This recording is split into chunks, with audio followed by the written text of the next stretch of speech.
Vision focus देखने वाले सभी श्रोताओं को विक प्रसाद का प्यार भरा नमस्कार। एक विशेष कार्यक्रम लेकर आज हम आपके सन्मुख उपस्थित हुए हैं, जबकि श्री रामनवमी का जो पर्व है वो इस शुक्रवार से मनाया जाएगा।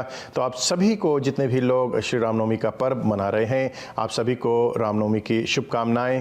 रामनवमी का पर्व क्यों मनाया जाता है और किस लिए इस पर्व को हम मंदिरों में, घरों में इसका उत्सव मनाते हैं, कई कारण बतलाए गए हैं।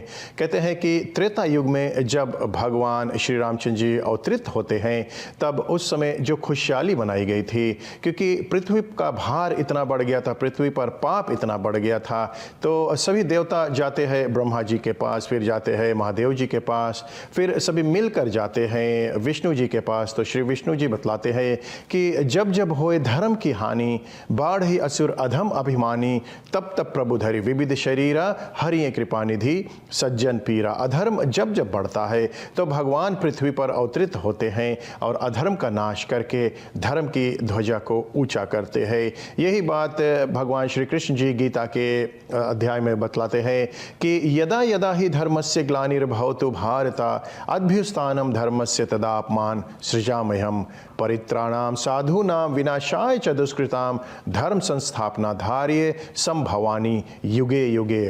तो हर युग में भगवान अवतरित होते हैं, अधर्म का नाश करते हैं और धर्म की ध्वजा को ऊंचा करते हैं। यही उद्देश्य लेकर इस बार हम शुक्रवार से जो रामनवमी का पर्व है मनाएंगे। शुक्रवार से लेकर शनिवार को जाकर समाप्त होगा।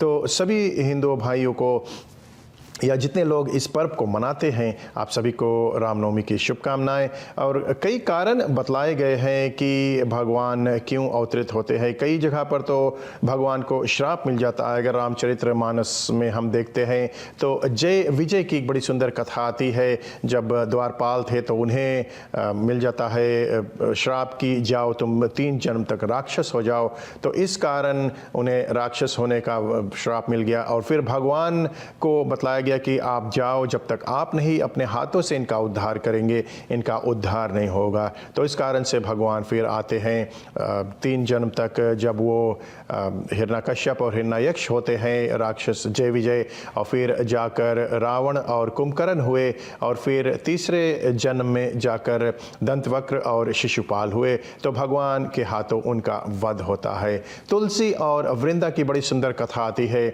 जिसमें तुलसी जो थी सती थी और सतीत्व के कारण उनके जो पति थे जलंधर को कोई नहीं जीत सकता था रण में। तो भगवान छल करते वहाँ पर, तब फिर जाकर तुलसी जो माता है वो या जो वृंदा है वो श्राप दे देती है भगवान को। तो फिर इस कारण भगवान को अवतार धारण करना पड़ा और उस समय तुलसी का विवाह शालिग्राम से होता है। ये बड़ी सुंदर एक कथा है। नारद जी का जो मोह है उसके कारण भी भगवान को अवतार धारण करना पड़ा है।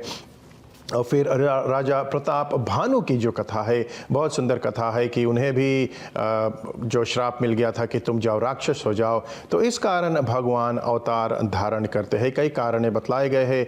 लेकिन हम कलिकाल में तो भगवान नहीं आते, लेकिन कलिकाल में हम भगवान का जन्म उत्सव मनाते हैं, ताकि हमारे अंदर का जो बैठा राक्षस है, हमारे अंदर का जो रावण है, उसका वध करे भगवान। तो हम यही आशा करते हैं आप सभी से, जितने भी हमारे दर्शक है, कि इस रामनवमी के पर्व पर हम सब मिलकर हमारे अंदर के जो राक्षस है उसे मारेंगे और इस पुनीत पावन पर्व को हम खुशमय सुखमय व्यतीत करेंगे और इसे मनाएंगे। आप सभी को विक प्रसाद तथा मेरे परिवार की ओर से श्री रामनवमी के पर्व की अनेक अनेक शुभकामनाएं।